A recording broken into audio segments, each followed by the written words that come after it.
नमस्कार, capital TV के special story में मैं दिव्या आपका बहुत बहुत स्वागत करती हूं। चुनावी रणनीतिकार प्रशांत किशोर अब राजनेता बन गए हैं। पीके का जन सुराज अभियान 2 अक्टूबर को आधिकारिक तौर पर एक राजनीतिक दल में बदल गया है। इसके साथ ही जन सुराज का पहला इम्तिहान बिहार उपचुनाव में होगा। प्रशांत किशोर पहले ही घोषणा कर चुके हैं कि उनकी पार्टी 2025 के बिहार विधानसभा चुनाव में सभी 243 सीटों पर अपने उम्मीदवार उतारेगी। लेकिन उससे पहले पीके बिहार में होने वाले 4 विधानसभा सीटों के उपचुनाव में अपनी पार्टी की ताकत आंकना चाहते हैं। पीके ने कहा है कि अगर उनकी पार्टी इन चारों सीटों पर जीत हासिल करती है तो ये 2025 के चुनाव के नतीजों का संकेत होगा। तो बस इसके मद्देनजर प्रशांत किशोर एक बार फिर से पदयात्रा पर निकल गए हैं। प्रशांत किशोर 15 अक्टूबर को कैमूर आ चुके हैं। पदयात्रा 15 अक्टूबर से 25 अक्टूबर तक चलेगी, जिसकी शुरुआत कैमूर जिले के रामगढ़ विधानसभा से हुई। अपनी यात्रा के दौरान वो टेंट सिटी में रात बिताए।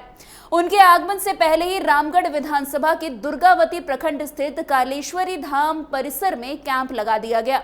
3 जगहों पर टेंट सिटी बनाए गए हैं। वैसे रामगढ़ विधानसभा में अभी उपचुनाव होने हैं। ऐसे में प्रशांत किशोर के आगमन और पदयात्रा को उपचुनाव से जोड़कर देखा जा रहा है। वैसे जनसुराज के नेता आनंद सिंह ने बताया है कि पूरा कैमूर जिला और खास करके दुर्गावती प्रशांत किशोर के साथ चलने के लिए मन बना चुका है और ये पदयात्रा ऐतिहासिक होने वाली है।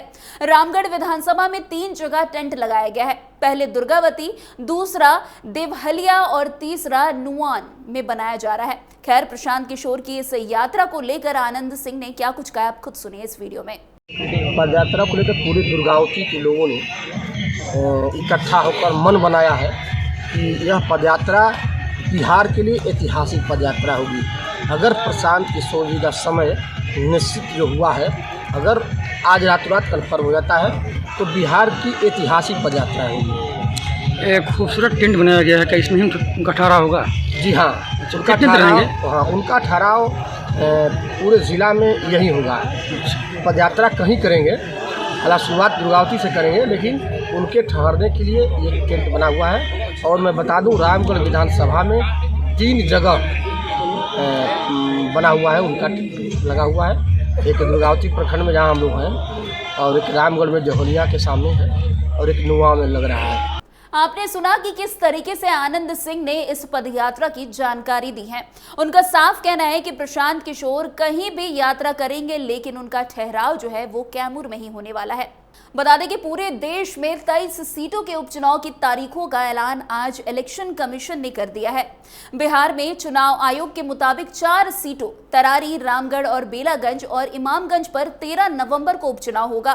बिहार के इमामगंज, रामगढ़, बेलागंज और तरारी विधानसभा सीटों पर उपचुनाव होना है। 23 नवंबर को वोटों की गिनती होगी। बता दें कि भोजपुर के तरारी, कैमूर के रामगढ़ और गया के बेलागंज और इमामगंज से विधायक सांसद बन चुके हैं। उपचुनाव में बीजेपी, जेडीयू, आरजेडी और भाकपा माले के अलावा प्रशांत किशोर ताल ठोकने की तैयारी में है। इस बार नई पार्टी बना चुके प्रशांत किशोर भी उम्मीदवारों की घोषणा करेंगे। प्रशांत किशोर ने अपनी बैठक में कहा था कि मैं 4 सीटों पर उम्मीदवार उतारूंगा। अगले साल होने वाले बिहार विधानसभा चुनाव से पहले राज्य के राजनीतिक दल के बीच इस उपचुनाव को सेमीफाइनल मुकाबले के तौर पर भी देखा जा रहा है। इससे पहले जो है प्रशांत किशोर की पार्टी को लेकर बड़ा अपडेट सामने आया। प्रशांत किशोर बुधवार को उम्मीदवारों की घोषणा कर सकते हैं। बिहार की 4 सीटों पर उम्मीदवारों के नाम की घोषणा करेंगे। बता दें कि बिहार के इमामगंज, रामगढ़, बेलागंज और तरारी विधानसभा सीट पर उपचुनाव होना है। इन सीटों के विधायक अब सांसद बन चुके हैं, जिससे ये सीट अभी खाली है। बता दें कि प्रशांत किशोर की पार्टी जनसुराज चुनावी तैयारी में काफी समय से जुटी हुई है, जिसको लेकर रणनीति भी तैयार कर चुकी है। प्रशांत किशोर बिहार में लगभग 2 साल से पदयात्रा पर निकले हुए थे। उन्होंने 2 अक्टूबर को पटना में पार्टी की घोषणा तक कर दी। इसके साथ ही उन्होंने बिहार के 4 सीट पर होने वाले उपचुनाव में उतरने का भी बड़ा ऐलान कर दिया था। 2 अक्टूबर को उपचुनाव में उतरने का ऐलान करते हुए प्रशांत किशोर ने कहा था कि जनसुराज जो है 4 विधानसभा सीटों पर उपचुनाव लड़ेगी। प्रशांत किशोर ने सभा को संबोधित करते हुए कहा था कि बिहार का चुनाव हम 2025 में जीतना चाहते हैं या 2024 में ही। अगर बिहार की जनता चाहती है तो हमें 2025 तक का इंतजार करने की जरूरत नहीं है, तो हम इस नवंबर में होने वाले उपचुनाव में ही मामला सेटल कर सकते हैं। हमारी रणनीति साफ है। हम अगर इन 4 सीटों पर नवंबर के उपचुनाव में जीतते हैं तो ये एक स्पष्ट संदेश होगा कि 2025 के चुनाव में बिहार की जनता बदलाव चाहती है, इसलिए 2025 तक नहीं रुकना है, हमें अभी से तैयारी कर लेनी है।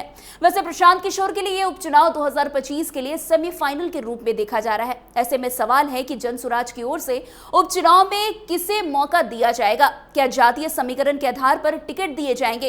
इन 4 विधानसभा सीटों में से 2 पर मुस्लिम चेहरे को मौका मिल सकता है, जहां आधिकारिक तौर पर पुष्टि नहीं की गई है, लेकिन एक खबर के मुताबिक बेलागंज और इमामगंज विधानसभा सीट से मुस्लिम उम्मीदवार को टिकट दिया जा सकता है। वैसे बता दें कि प्रशांत किशोर 2025 के विधानसभा चुनाव में 40 मुस्लिम प्रत्याशी उतारने की घोषणा कर चुके हैं। जाहिर है उपचुनाव का मौका है तो वो इसमें भी ये मौका गंवा नहीं सकते। आपको बता दें कि प्रशांत किशोर 2 सीटों पर अगर मुस्लिम उम्मीदवार उतारते हैं तो 2025 के लिए मुस्लिम वोटरों को लुभाने की रणनीति कारगर साबित हो सकती है। इसकी बड़ी वजह यह है कि जिन 2 सीटों पर मुस्लिम कैंडिडेट की बात हो रही है, यानी कि बेलागंज और इमामगंज, वहां से कभी भी किसी भी बड़ी पार्टी ने मुस्लिम चेहरे को मौका नहीं दिया है। ऐसे में मुस्लिम उम्मीदवार उतारकर पी के दांव खेल सकते हैं। इन दोनों सीट पर जाति की बात करें तो मुस्लिम समुदाय का सबसे अधिक वोट है। 2020 के चुनाव के आंकड़ों की बात करें तो सबसे अधिक 15.8% यहां मुस्लिम मतदाता है, जबकि दूसरे नंबर पर 15.6% यादव मतदाता है। दलित मतदाताओं की संख्या भी अच्छी है, तो फॉरवर्ड वोट भी लगभग 10 से 12% है। इस सीट पर 1990 से लगातार आरजेडी से सुरेंद्र यादव कब्जा जमाए हुए थे। वो अब लोकसभा पहुंच गए हैं, तो निश्चित तौर पर यहां से इस बार भी आरजेडी यादव जाति से ही प्रत्याशी उतारेगी। वैसे इमामगंज सीट से जीतन मांझी कई बार जीत चुके हैं, लेकिन यहां भी सबसे अधिक 14.9% मुस्लिम मतदाता है। दूसरे नंबर पर 12.4% यादव मतदाता है। तीसरे नंबर पर मांझी समाज से 8.7% वोट है। पासवान एवं अन्य दलित वोटरों की संख्या भी लगभग 10% के करीब है। इस सीट पर भी कभी भी मुस्लिम जाति के विधायक नहीं बन चुके हैं। ऐसे में प्रशांत किशोर की ये पदयात्रा कहीं ना कहीं उनके लिए हुक्म का इक्का साबित हो सकती है। तो फिलहाल आने वाला वक्त ही बताएगा कि प्रशांत किशोर के लिए ये उपचुनाव किस तरीके से हुक्म का इक्का साबित होगी। तो फिलहाल इस स्पेशल स्टोरी में आज के लिए इतना ही। अन्य खबरों के लिए हमारे साथ ऐसे आगे बने रहें और देखते रहे कैपिटल टीवी बिहार। धन्यवाद।